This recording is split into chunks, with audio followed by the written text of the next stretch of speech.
الحمد لله الذي له الملك وله الحمد ومنه المبتدأ وإليه المنتهى والمآب، والصلاة والسلام على نبينا محمد أفضل من تعبد لله وأناب، صلى الله تعالى عليه وعلى آله وأصحابه ومن تبعهم بإحسان إلى يوم الحساب. أما بعد، قال الله تعالى في كتابه: وما يعمر من معمر ولا ينقص من عمره إلا في كتاب إن ذلك على الله يسير. وقال تعالى: ولن يؤخر الله نفسا إذا جاء أجلها والله خبير بما تعملون. عن معاذ بن جبل رضي الله عنه قال: قال رسول الله صلى الله عليه وسلم: لا تزول قدم عبد يوم القيامة حتى يسأل عن 4 خصال: عن عمره فيما أفناه، وعن شبابه فيما أبلاه، وعن ماله من أين اكتسبه وفيما أنفقه، وعن علمه ماذا عمل فيه. أخرجه الترمذي، أو كما قال النبي صلی اللہ علیہ وسلم.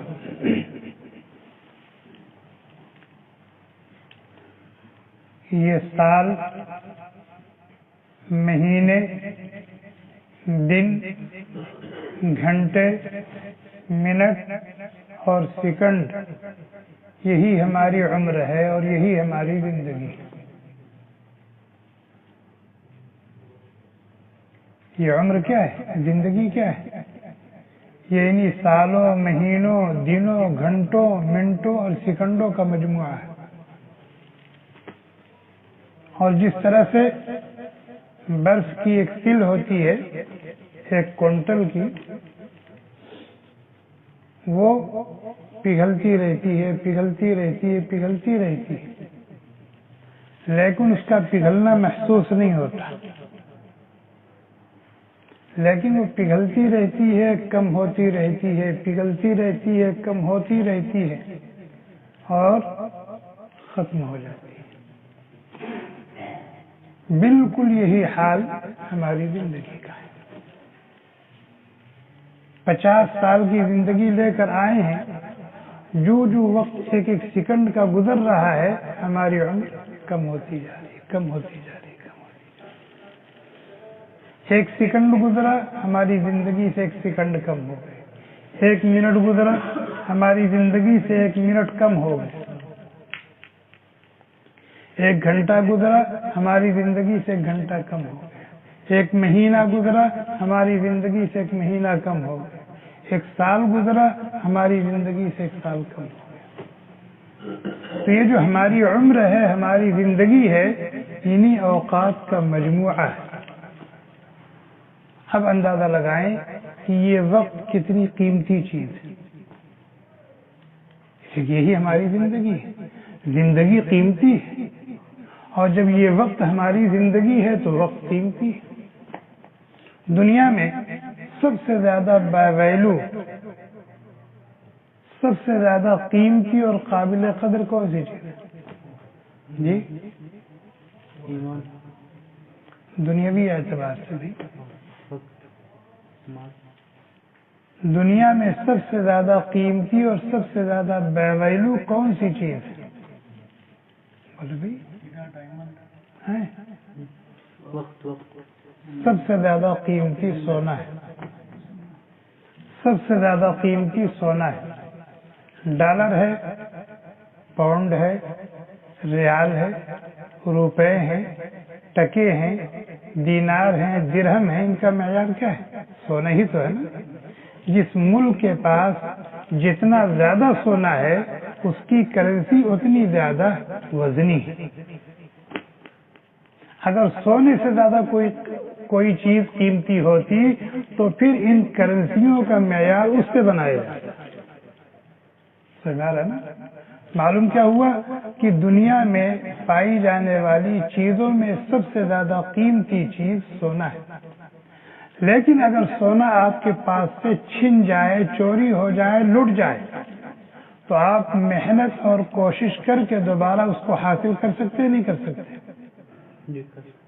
لیکن اگر آپ کی زندگی سے 1 گھنٹہ گزر گیا تو دنیا کی کوئی طاقت آپ کو 1 گھنٹہ واپس دے سکتی ہے؟ دنیا جتنی قیمتی چیز ہے اتنی، یہ وقت جتنی قیمتی چیز ہے، دنیا میں اتنی قیمتی کوئی چیز ہے ہی نہیں۔ اس لیے عربی کا مقولہ ہے الوقت اثمن من الذهب، کہ وقت سونے سے بھی زیادہ قیمتی۔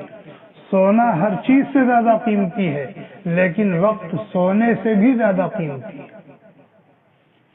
اور کیسے قیمتی ہو میں نے بتا دیا کہ سونا اگر آپ کے پاس سے چلا جائے، چھن جائے، لٹ جائے، گم ہو جائے تو آپ محنت کوشش کر کے اسے واپس حاصل کر سکتے ہیں، لیکن جو وقت آپ کا گزر گیا دنیا کی کوئی طاقت اسے واپس نہیں کر سکتی۔ یہ جو کہا گیا الوقت اثمن من الذهب، کہ وقت سونے سے زیادہ قیمتی ہے، یہ خالی ہمیں سمجھانے کے لیے، ورنہ وقت کی قیمت اور سونے کی قیمت دونوں میں کوئی مناسبت ہی نہیں۔ کہ سونا تو ہم حاصل کر سکتے ہیں، تھوڑا ہے تو زیادہ کر سکتے ہیں، لیکن عمر کو بھی بڑھا سکتے ہیں، گزرے ہوئے وقت کو حاصل کر سکتے ہیں۔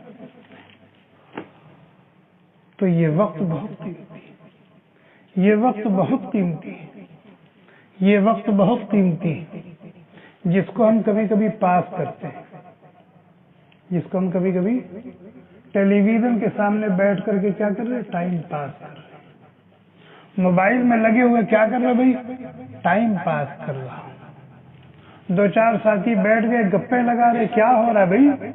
ٹائم پاس کر رہے ہیں یار، ٹائم پاس۔ میاں ٹائم پاس کرنے کی چیز نہیں ہے، ٹائم تو دوڑا کے پکڑنے کی چیز ہے، ٹائم پاس کرنے کی چیز نہیں ہے، ٹائم دوڑا کر کے پکڑنے کی چیز ہے۔ اور ایسے لوگ دنیا میں پیدا ہوئے ہیں اور ہر دور اور ہر زمانے میں رہے ہیں جو ٹائم کو دوڑا کے پکڑتے ہیں، پکڑنے کی کوشش کرتے ہیں، اور اپنی زندگی کے ایک ایک لمحے کو قیمتی بنانے کی اور وصول کرنے کی کوشش کرتے ہیں۔ ان کے ہاں ہر کام کے لیے وقت متعین ہے، 1 منٹ بھی فارغ نہیں ان کے ہاں، 1 منٹ بھی فارغ نہیں۔ اور جن لوگوں نے اپنے وقت کی قدر کی وہی انہوں نے کچھ کام کیا ہے اور کچھ بنے ہیں اور لوگوں کو کچھ دیا ہے۔ جن لوگوں نے اپنے وقت کی قدر کی ہے انہی نے معاشرے کو، ماحول کو کچھ دیا ہے، اور انہی نے دنیا اور آخرت کے اعتبار سے کچھ کمایا ہے، بنایا ہے، اور انہی نے اپنے آپ کو۔ حضرت حسن بصری رحمۃ اللہ علیہ جلیل القدر تابعی، وہ کہتے ہیں جب صبح ہوتی ہے نیا دن شروع ہوتا ہے۔ دن کب سے شروع ہوتا ہے؟ صادق سے۔ روزہ آپ کب سے رکھتے ہیں؟ جب نیا دن آتا ہے تو وہ لوگوں کو خطاب کرتا ہے، لوگوں کو خطاب کرتا ہے اور کہتا ہے یہ ابن آدم انی یوم جدید، اے انسان میں تمہاری زندگی میں ایک نیا دن ہوں، میں تمہاری زندگی میں ایک نیا دن ہوں۔ وعلی ما تعمل فی شہید، اور آج کے دن تو جو کچھ کرے گا، اچھا کرے گا یا برا کرے گا، میں کل قیامت کے دن بارگاہ رب العزت میں اس کی گواہی دوں گا۔ وعلی ما تعمل فی شہید، آج کے دن جو کچھ تو کرے گا میں اس پر گواہ بنوں گا اور کل بارگاہ رب العزت میں گواہی دوں گا۔ اگر تو نے آج کا دن خیر میں گزارا تو میں خیر کی گواہی دوں گا، اور اگر آج کا دن تم نے شر میں گزارا تو شر کی گواہی دوں گا۔ اور اگر خیر اور شر دونوں نے تم کو دیا تو جتنا خیر کیا خیر کی شہادت دوں گا، جتنا شر کیا شر کی شہادت دوں گا۔ اور کہتا ہے یاد رکھ، اذا ذهبت عنك لم ارجع الیک، اور جب میں چلا جاؤں گا تو پھر تمہاری زندگی میں دوبارہ کبھی نہیں آؤں گا۔ کل جو دن ہمارا گزر گیا ہے واپس آئے گا، پرسوں جو دن گزر گیا واپس آئے گا۔ ہم کوئی قیمت دے کر اس کو واپس کر سکتے ہیں؟ دنیا کی کوئی طاقت واپس کر سکتی ہے؟ تو وہ دن کہتا ہے اذا ذهبت عنك لم ارجع الیک، جب میں چلا جاؤں گا تو پھر کبھی تمہاری زندگی میں واپس نہیں آؤں گا۔ فقدم ما شئت تجدہ بین یدیک، تو کر جو کرنا چاہے، جو کرے گا وہ آنے والی زندگی میں اپنے سامنے پائے گا۔ وَأَخِّرْ مَا شِئْتَ فَلَنْ يَعُودَ أَبَدًا إِلَيْكَ، اور جو تو یہاں کے لیے رکھے ہوئے ہے رکھ لے، جو تو یہاں کے لیے رکھے ہوئے ہے وہ رکھ لے، وہ تمہارے پاس کبھی نہیں آئے گا۔ اسی کی زندگی میں تم نے جو کچھ کھا لیا، پہن لیا، اوڑھ لیا، استعمال کر لیا، وہ تمہارا ہو گیا۔ جو چھوڑ جاؤ گے تمہارے پیچھے کے لوگ مزے اڑائیں گے، اور اگر غلط طریقے پر بنایا ہے تو تم پر جوتے پڑیں گے۔ وقت اتنی قیمتی چیز ہے کہ اللہ تبارک و تعالی نے قرآن کریم میں سب سے زیادہ قسم جو کھائی ہے وہ وقت کی کھائی۔ قرآن کریم میں اللہ تعالیٰ نے بہت سی قسمیں کھائی، لیکن سب سے زیادہ جس چیز کی قسم کھائی ہے وہ وقت کی قسم کھائی۔ کیوں؟ اپنے بندوں اور اپنی بندیوں کو وقت کی اہمیت بتانے کے لیے، وقت کی قدر و قیمت کو ان کے دل میں بیٹھانے کے لیے، تاکہ ہمارے بندے اوقات کو ضائع نہ کریں، ان کو قیمتی بنائیں، اپنی زندگی کے ایک ایک لمحے کو وصول کریں، کچھ بن کر آگے جائیں اور کچھ کر کے آگے جائیں۔ چنانچہ اللہ تعالیٰ ایک جگہ کہتے ہیں وَاللَّيْلِ إِذْ أَدْبَرَ وَالصُّبْحِ إِذَا أَسْفَرَ، رات کی قسم کھا رہے ہیں اور صبح کی قسم کھا رہے ہیں۔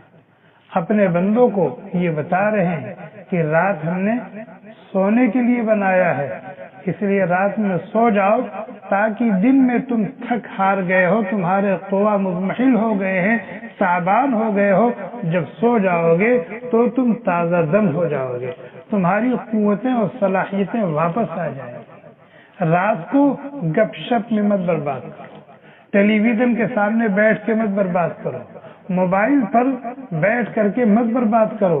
رات آ گئی ہے بھائی ویڈیو مت بناؤ، غلط ہے، گناہ ہے، یہ بہت بڑا گناہ ہے، ڈیلیٹ کر دیجیے اس کو۔ اور صبح کی قسم کھائی، لوگ رات بھر جگتے ہیں، صبح کو سو جاتے ہیں۔ اللہ تعالیٰ نے رات کی قسم کھا کر کے بتایا کہ رات ہم نے تمہارے لیے بنایا سکون کے لیے، سو جاؤ، سکون حاصل کرو۔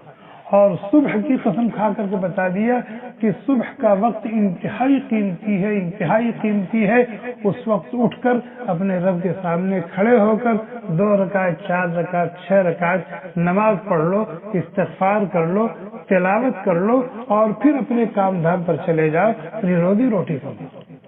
صبح کا وقت لمبے ہو کر ضائع کرنے کا نہیں ہے، اور عام طور پر جو صبح کا قیمتی وقت ہوتا ہے اس کو لوگ گرم اور نرم بستروں میں کیا کر دیتے ہیں، ضائع کر دیتے ہیں۔ اور یہ وہ لوگ کرتے ہیں جو اپنی رات کو ضائع کرتے ہیں، وہ صبح کو سوتے ہیں۔ ایک جگہ فرمایا والفجر، قسم ہے صبح کا وقت انتہائی سہانا اور قیمتی ہوتا ہے، دین کے اعتبار سے بھی، دنیا کے اعتبار سے بھی۔ اسی اللہ تعالیٰ نے صبح کی قسم کھا کر کے اس کی اہمیت کو اجاگر کیا۔ وَلَيَالٍ عَشْرٍ، ذی الحجہ کے شروع کے 10 دنوں کی۔ معلوم کیا ہوا کہ سال کے جو 12 مہینے ہیں اس میں جو ذی الحجہ کا مہینہ ہے اس کے 10 دن انتہائی قیمتی اور قابل قدر ہیں، اور پھر والشفع والوتر، اور ان 10 دنوں میں 9ویں اور 10ویں تاریخ کا تو پوچھنا ہی کیا۔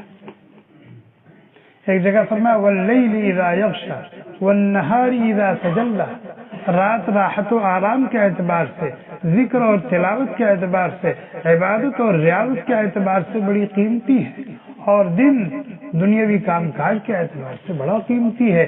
رات کی بھی قدر کرو اور دن کی بھی قدر کرو۔ ایک جگہ فرمایا والضحی واللیل اذا سجی، قسم ہے چاشت کے وقت اور رات کی جب وہ چھا جائے۔ ایک جگہ فرمایا والعصر، قسم ہے زمانے کی، قسم ہے زمانے کی، اس میں رات بھی آ گئی، دن بھی آ گیا، صبح بھی آ گئی، شام بھی آ گئی، دوپہر بھی آ گئی، آدھی رات بھی آ گئی، یعنی سارا وقت آ گیا۔ تو میں یہ آیتیں اس لیے پڑھ رہا تھا کہ آپ کو بتاؤں کہ وقت کتنی قیمتی چیز ہے کہ اللہ تبارک و تعالی نے قرآن کریم میں سب سے زیادہ قسم جو کھائی ہے وہ کس کی کھائی ہے؟ وقت کی، اور اسی لیے قسم کھائی ہے وقت کی تاکہ اپنے بندوں اور اپنی بندیوں کو بتائیں کہ وقت کوئی وہ پاس کرنے کی چیز نہیں ہے، بلکہ وقت پکڑنے کی چیز ہے، اور یہی تمہاری زندگی ہے، یہی تمہاری عمر ہے۔ اگر ہم نے 1 گھنٹہ قرآن کریم کی تلاوت کی تو گویا ہم نے اپنی زندگی کا 1 گھنٹہ اللہ تعالیٰ کی عبادت میں لگایا۔ 10 منٹ ہم نے نماز میں لگائے تو گویا کہ ہم نے اپنی زندگی کا 10 منٹ اللہ تعالیٰ کی عبادت میں لگایا۔ ہم نے روزہ رکھا تو گویا کہ ہم نے اپنی زندگی کا 1 دن اللہ تعالیٰ کی عبادت میں لگایا۔ اور اگر ہم نے 1 گھنٹہ فلم دیکھی تو اس کا مطلب یہ کہ ہمیں اپنی زندگی کا 1 گھنٹہ اللہ تعالیٰ کی نافرمانی میں لگایا۔ اگر ہم نے 1 گھنٹہ کوئی ایسا کام کیا جس میں نہ دنیا کا کوئی فائدہ ہے نہ آخرت کا کوئی فائدہ ہے، نہ دنیا کا کوئی فائدہ ہے نہ آخرت کا کوئی فائدہ ہے، تو اس کا مطلب یہ کہ ہم نے اپنی زندگی کا 1 گھنٹہ کیا کیا؟ ضائع کر دیا، ضائع کر دیا، ضائع کر دیا۔ کل قیامت کے دن میدان محشر میں جب اللہ رب العالمین کے روبرو پیشی ہوگی اور اللہ تعالی حساب کتاب لیں گے تو سب سے پہلے جس چیز کے بارے میں اللہ تعالیٰ پوچھیں گے وہ کیا ہے؟ عمر کے بارے میں۔ اللہ کے نبی علیہ الصلوۃ والسلام نے فرمایا لا تزول قدم عبد یوم القیامت حتی یسأل عن 4 خصال، کل قیامت کے دن بارگاہ رب العزت سے کے سامنے سے کوئی ٹس سے مس نہیں ہو سکتا، ہل نہیں سکتا، ہٹ نہیں سکتا جب تک کہ 4 سوالات کے جوابات نہ دے لے۔ وہ 4 سوال کون ہیں؟ عن عمرہ فیما افناہ، ہم نے تم کو 50 سال کی زندگی دی تھی، اس کا حساب دو۔ 50 سال کہاں خرچ کیا؟ ہم نے تم کو 75 سال کی زندگی دی تھی، 75 سال زندگی کا حساب دو۔ یہ وقت کہاں تم نے گزارا؟ کیا وہاں کوئی جرأت کرے گا کہ ہم نے اپنی 50 سال زندگی میں 5 سال فلمیں دیکھنے میں گزارے، بدماشیاں کرنے میں گزارے، موبائل پر شرارتیں اور نالائقیاں کرنے میں گزاری؟ کوئی کہہ سکتا ہے؟ ہاں، اگر آپ نے نمازیں پڑھی ہیں، ذکر کیے ہیں، تلاوت کی ہیں، روزے رکھے ہیں، عبادت اور ریاضت میں، تو وہاں آپ سر اٹھا کر کے اللہ تعالیٰ سے کہہ سکتے کہ اللہ میں نے نمازیں پڑھی ہیں کیا۔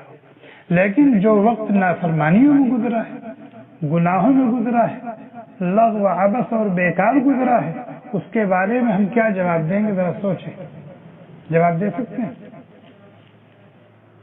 اور چونکہ زندگی وقت سب سے زیادہ قیمتی ہے، اس لیے اس دن ہونے والے سوالات میں سب سے پہلا سوال یہی ہو، سب سے پہلا سوال یہی ہو جس کو ہم اونے پونے گزار رہے ہیں، ضائع کر رہے ہیں، اونے پونے ضائع کر رہے ہیں۔ اور انسان کی زندگی کے 3 دور ہیں، ایک بچپن ہے، ایک جوانی ہے، ایک بڑھاپا ہے، اور ان تینوں ادوار میں سب سے قیمتی اور سنہرا دور جو ہے وہ جوانی ہے۔ اس لیے پوری عمر کے بارے میں تو اللہ تعالیٰ پوچھیں گے، اس کا حساب دینا ہوگا۔ پھر جوانی کے بارے میں خاص طور پر کہ تمہاری جوانی کا جو دور تھا اس کا حساب، اس کا سوال الگ سے ہوگا، اس لیے کہ جوانی میں قوا مضبوط ہوتے ہیں، ہمتیں جوان ہوتی ہیں، حوصلے بلند ہوتے ہیں، آدمی جو چاہے وہ کر سکتا ہے، دنیا کی لائن سے جو چاہے کر سکتا ہے، دین اور آخرت کی لائن سے جو چاہے کر سکتا ہے۔ اس لیے اس سنہرے دور کی بابت الگ سے سوال کیا جائے گا کہ اپنی جوانی کہاں گزاری۔ اسی لیے جس نے اپنی جوانی کو قیمتی بنایا، اللہ پر فدا کیا، اپنی آخرت بنائی، اس کو عرش کا سایہ ملے گا۔ بوڑھے کے لیے عرش کے سائے کا وعدہ نہیں، جوان کے لیے۔ چنانچہ سبعۃ یظلھم اللہ فی ظلہ یوم لا ظل الا ظلہ، 7 خوشبخت اور خوش نصیب ایسے ہیں کہ کل قیامت کے دن جب نفسی نفسی کا عالم ہوگا اور لوگ دھوپ کی شدت سے تڑپ رہے ہوں گے، بلک رہے ہوں گے، سسک رہے ہوں گے، تو کچھ خوشبخت اور خوش نصیب اللہ تعالیٰ کے عرش کے سائے میں ہوں گے، دسترخوان پر مزے اڑا رہے ہیں۔ اور ان خوش نصیبوں میں ایک وہ نوجوان شاب نشأ فی عبادت اللہ عز وجل، وہ نوجوان ہے جس نے اپنی جوانی اپنے خالق و مالک پر فدا کر دی، جس نے اس کو جوانی دیا۔ مقولہ ہے جوانی کا ایک سجدہ بڑھاپے کے 1000 سجدوں پر بھاری ہے۔ جوانی کا ایک سجدہ بڑھاپے کے 1000 سجدوں پر بھاری ہے۔ بوڑھا مسجد میں نہیں آئے گا تو جائے گا کہاں؟ اب تو گھر میں بھی اس کے لیے جگہ نہیں ہے۔ بیٹے بھی کہتے ہیں، بیٹیاں بھی کہتی ہیں، پوتے اور پوتیاں بھی کہتے ہیں، دادا کیا گھر میں بیٹھے کھوک کھوک کر رہے ہو؟ ارے جاؤ مسجد میں بیٹھ کے اللہ اللہ کرو، قبر پیر میں لٹکا ہوا ہے، کب بلاوا آ جائے کچھ پتہ نہیں، جب دیکھو گھر میں بیٹھے رہے۔ اب گھر میں بھی اس کے لیے جگہ نہیں تو کہا جائے مسجد میں آئے گا۔ لیکن جوانوں کے لیے تو جانے کی 1000 جگہیں ہیں۔ اگر ان 1000 جگہوں کو چھوڑ کر مسجد میں آتا ہے تو یہ اس نے کمال کیا، یہ اس نے کمال کیا۔ اور تیسرا سوال ہوگا، مال کہاں سے کمایا؟ جائز سے، ناجائز سے، حلال سے، حرام سے، اور کس نیت سے کمایا؟ کمانے کا مقصد کیا تھا؟ اور پھر کہاں خرچ کیا، کیسے خرچ کیا؟ یہ تیسرا سوال ہوگا۔ چوتھا سوال، دین سیکھا کہ نہیں سیکھا؟ زندگی گزارنے کے لیے ہم نے ایک ضابطہ اور دستور دیا تھا، اس ضابطے اور دستور کا علم تم نے حاصل کیا کہ نہیں کیا؟ یہ جانا کہ نہیں جانا کہ تمہارے خالق و مالک کا تمہارے اوپر کیا حق ہے اور وہ حقوق کیسے ادا کیے جائیں گے؟ جن کے ساتھ تم رہتے سہتے اٹھتے بیٹھتے ان کے کیا حقوق ہیں، وہ کیسے ادا کیے جائیں گے؟ سیکھا؟ ہاں سیکھا، عمل بھی کیا، عمل بھی کیا۔ جانتے تھے کہ جھوٹ بولنا حرام ہے، کیا جھوٹ سے بچتے بھی تھے؟ جانتے تھے خیانت بہت بڑا گناہ ہے، یہ علم تھا تم کو، کیا خیانت سے بچتے بھی تھے؟ جانتے تھے رشوت اور سود گناہ کبیرہ ہے، یہ علم تھا تمہارے پاس، لیکن کیا ان سے بچتے بھی تھے؟ جانتے تھے نماز چھوڑنا گناہ کبیرہ ہے، کیا نماز پڑھتے بھی تھے؟ یہ اللہ تعالیٰ سوال کرے، یہ اللہ تعالیٰ سوال کرے۔ بہت بڑا مسئلہ ہے، بہت بڑا مسئلہ ہے، جس کو ہم نے انتہائی غیر اہم سمجھ رکھا ہے، انتہائی اہم مسئلہ۔ اور جو موضوع میں بیان کر رہا ہوں، اس موضوع سے متعلق قرآن کریم کی 50 آیتیں، کتب احادیث میں سینکڑوں احادیث ہیں، اور علماء امت کے نہ جانے کتنے اقوال ہیں جن کے اندر یہ تاکید کی گئی ہے کہ اپنے زندگی کے ایک ایک لمحے کی قدر کرو اور اس کو قیمتی بنانے کی کوشش کرو اور اس کو ضائع نہ کرو۔ اور گناہوں میں خرچ کرنا اور لگانا، یہ تو بہت بڑی مصیبت ہے، یہ تو بہت بڑی مصیبت ہے، یہ تو بہت بڑی مصیبت ہے۔ اور اس وقت ہمارے لیے ضیاء وقت کا جو سب سے بڑا ذریعہ، ضیاء وقت کا جو سب سے بڑا ذریعہ جس پر ہم اپنی زندگی کا بہت زیادہ وقت خرچ کر رہے ہیں، وہ موبائل ہے۔ شیطان کو بھی اس نے پیچھے کر دیا، اس موبائل نے شیطان کو بھی پیچھے کر دیا۔ یہ شیطان سے بڑا شیطان، یہ شیطان سے بڑا شیطان علانیہ کوئی گناہ کرتے ہوئے ٹوپی والا داڑھی والا گھبراتا ہے، لیکن اس بدبخت نے اس کو بھی موقع فراہم کر دیا۔ سمجھ میں آ رہا نہیں آتا؟ اس لیے اس خبیث سے بچنے کی بہت زیادہ ضرورت ہے۔ اور یہ اتنی بری لت ہم لوگوں کو لگی ہے، بری لت لگی ہے کہ ہر وقت اسی میں، ہر وقت اسی میں، حتیٰ کہ دیکھا ہے کہ لوگ راستہ چلتے ہوئے لگے ہوئے، راستہ چلتے ہوئے لگے ہوئے، اور اس سے حادثات بھی پیش آتے ہیں۔ کہیں گاڑی میں ٹکرا گئے، کہیں کھڈ میں گر گئے، کہیں کچھ ہو گیا، کہیں کچھ ہو گیا، لگے ہوئے۔ میاں بیوی ایک بستر پر ہیں، میاں بیوی ایک بستر پر ہیں، گھنٹوں دونوں کو ایک دوسرے سے کوئی مطلب نہیں، وہ اپنی زندگی میں اپنی زندگی۔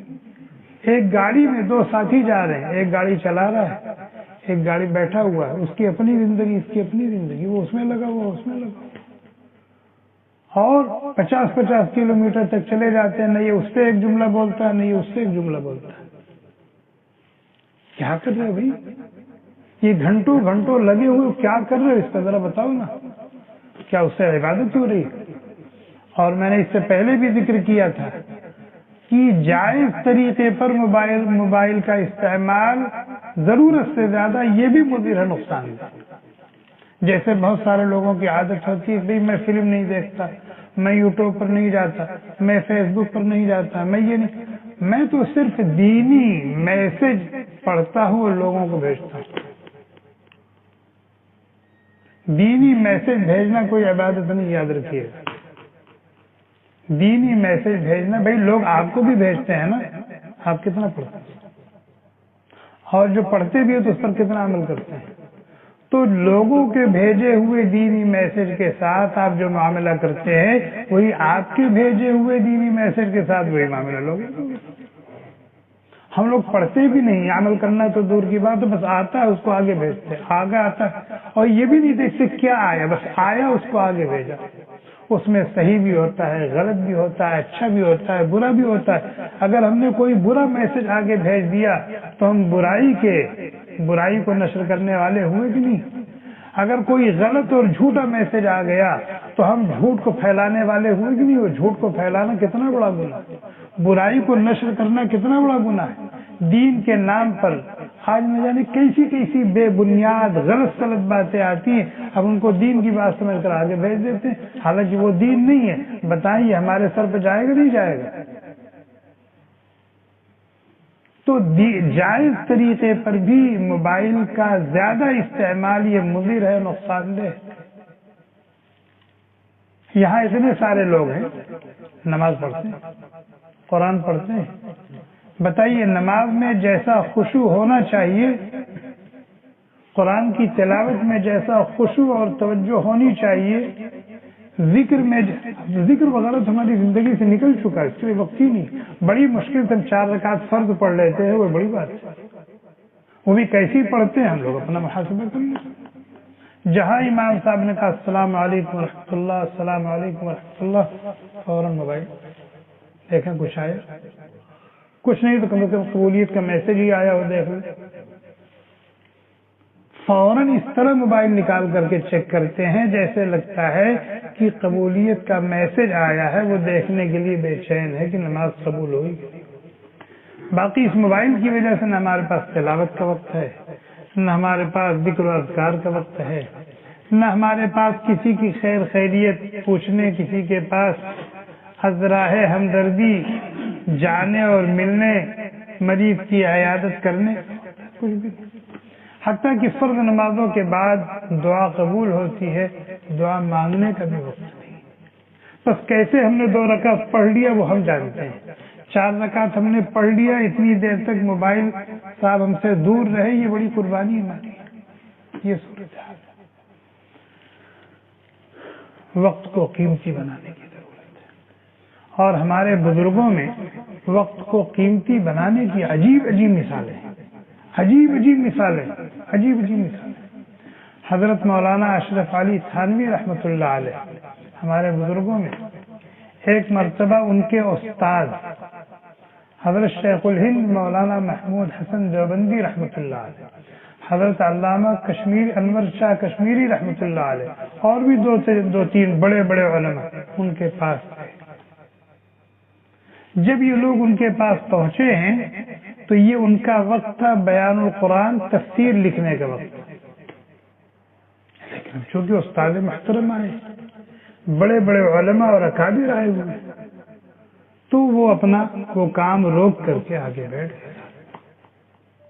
بیٹھ تو گئے، لیکن ان کا دل یہاں نہیں ہے، دل اپنے اس کام میں، چونکہ اس کام کے لیے وہ وقت مقرر تھا ان کے یہاں۔ اب اگر یہ وقت گزر گیا تو اب کل ہی پھر وہ کام کرنے کا موقع، اس لیے کہ دوسرا وقت دوسرے کام کے لیے، تو اب یہاں بیٹھے تو ہیں اپنے استاد کے ساتھ، لیکن دل ان کا حاضر نہیں ہے، دل ان کا اپنے کام میں لگا ہوا۔ تو پھر انہوں نے سوچا کہ ایسا نہ ہو کہ نہ میں ادھر کا نہ ادھر کا، دل ادھر بھی حاضر نہیں، تو اپنے استاد سے کہا حضرت یہ میرا قرآن کریم کی تفسیر لکھنے کا وقت ہے، میرا دل اسی میں لگا ہوا، اگر اجازت ہو تو میں تھوڑی دیر وہ کام کر کے آتا ہوں۔ حضرت وغیرہ بھی جانتے تھے، اس لیے خوشی سے اجازت دی، جائیے وہ کام کر کے آئیے۔ گئے اور لکھا، اور لکھ کر کے پھر آئے۔ یہ وقت کی پابندی تھی۔ اس کی برکت کیا ہوئی معلوم؟ اس کی برکت یہ ہوئی کہ انہوں نے 1300 کتابیں لکھی، 1300 کتابوں کے مصنف ہیں حضرت مولانا اشرف علی تھانوی رحمۃ اللہ علیہ، 1300 کتابوں کے مصنف ہیں، اور ایک ایک کتاب 10 جلدوں میں۔ بیان القرآن قرآن کریم کی تفسیر 8 جلدوں میں ہے، امداد الفتاوی 12 جلدوں میں، بہشتی زیور کتنی موٹی کتاب ہے، اس طرح کی 1300 کتابیں لکھی۔ وہ برکت کس چیز کی ہے؟ وقت کی قدر کرنے۔ لوگوں نے اس طرح سے اپنے اوقات کو قیمتی بنایا۔ لکھنؤ میں ایک اللہ والے گزرے ہیں، بہت پرانے زمانے کے نہیں، 100-150 سال پہلے کے، حضرت مولانا عبد الحی لکھنوی رحمۃ اللہ علیہ۔ وہ وقت کی بہت زیادہ قدر کرتے تھے، ان کے ہر کام کے لیے وقت مقرر تھا۔ ان کا انتقال ہوا 44 سال کی عمر، 44 سال کی عمر تک تو ہم کیا کرتے ہیں؟ اونے پونے کام کرتے رہتے ہیں۔ ہم سمجھتے ہیں کہ ابھی تمہارا کچھ کام کرنے کا زمانہ ہی نہیں شروع ہوا۔ 44 سال کی عمر میں انتقال ہوا، اور انہوں نے اتنی عمر میں اتنی کتابیں لکھی، اتنے علمی کام کیے کہ جب محققین نے ان کی تصنیفات اور تالیفات کا جائزہ لیا ہے تو بالغ ہونے سے لے کر وفات تک یومیہ 500 صفحہ لکھنے کا اوسط ہے۔ کیا؟ بالغ ہونے سے لے کر کے انتقال تک یہ ہر روز 500 صفحہ لکھنے کا۔ اب بتائیے جو ایک آدمی ایک دن میں 500 صفحہ لکھتا ہے تو پڑھتا کتنا ہوگا؟ یہ پڑھتا ہوگا تب نہ لکھے گا، بغیر پڑھے تو نہیں لکھے گا، بغیر مطالعہ کی۔ اب ہم اور اس طرح کے بہت سے واقعات، علامہ ابن تیمیہ رحمۃ اللہ علیہ بہت بڑے محدث، بہت بڑے فقیہ، مجتہد تھے، بہت بڑے عابد و زاہد اللہ والے۔ ان کے شاگرد ہیں علامہ ابن قیم رحمۃ اللہ علیہ، وہ کہتے ہیں، اور چہیتے شاگرد تھے، زیادہ تر آنا جانا ان کے پاس ہوتا تھا، کہتے کہ میں جب بھی گیا علامہ ابن تیمیہ رحمۃ اللہ علیہ کے پاس، کبھی میں نے آپ کو فارغ نہیں دیکھا۔ فرماتے جب بھی میں حضرت کے پاس گیا کبھی میں نے آپ کو فارغ نہیں دیکھا، ہمیشہ آپ کو مشغول دیکھا، کچھ نہ کچھ کرتے ہوئے، کچھ نہ کچھ کرتے ہوئے۔ پاکستان میں ایک شخصیت گزری ہے، حضرت مولانا مفتی محمد شفیع صاحب، جن کی تفسیر ہے معارف القرآن، مفتی اعظم پاکستان ان کا لقب تھا۔ تو وہ مفتی اعظم پاکستان یوں ہی تو نہیں بن گئے، وہ مفتی اعظم پاکستان یوں ہی تو نہیں بن گئے بھائی، انہوں نے کچھ کیا ہوگا تب یہ مقام اللہ تعالیٰ نے عطا کیا۔ حضرت فرماتے ہیں میں جب قضائے حاجت کے لیے باتھ روم میں جاتا ہوں اور اپنی ضرورت پورا کرتا ہوں تو اس وقت بھی فارغ نہیں بیٹھتا، کچھ نہیں تو وہ پانی استعمال کرنے کی جو لوٹا ہوتا اسی کو دھل لیتا ہوں، صاف کر لیتا ہوں کہ میرا یہ وقت ضائع نہ ہو، کچھ کام نہیں۔ دیواریں گندی ہوتی ہیں باتھ روم کی، فرش گندا ہوتا ہے، حضرت فرماتے ہیں کہ اس وقت میں یہ کام بھی کر لیتا، وہ کام بھی کر لیتا تھا اور ساتھ میں جو کام دوسرا کام کر سکتا تھا وہ بھی کر لیتا۔ غسل کرنے کی جو بالٹی ہوتی تو اس کو مانج لیتا تھا، آبدس لینے کا جو لوٹا اور بدنا ہوتا تو اس کو دھل لیتا تھا، ٹوٹی ہوتی تھی اس کو صاف کر لیتا۔ اس طرح لوگ اپنے وقت کو قیمتی بناتے ہیں۔ اللہ تعالی ہمیں بھی توفیق عطا فرمائے۔ جن کے نام لیوا ہم ہیں، اللہ تبارک و تعالی ان کی طرح سے ہمیں بھی اپنی زندگی کے ایک ایک لمحے کی قدر کرنے کی توفیق عطا فرمائے، قیمتی بنانے کی توفیق عطا فرمائے، اور ہر وہ چیز اور ہر وہ کام جس سے ہماری زندگی کے یہ قیمتی لمحات ضائع اور برباد ہوں، اللہ تعالی ہمیں اس سے بچنے کی ہمت، حوصلہ اور توفیق عطا فرمائے۔ سبحانك اللهم وبحمدك نشهد أن لا إله إلا أنت نستغفرك ونتوب إليك سبحان ربك رب العزة عما يصفون وسلام على المرسلين والحمد لله.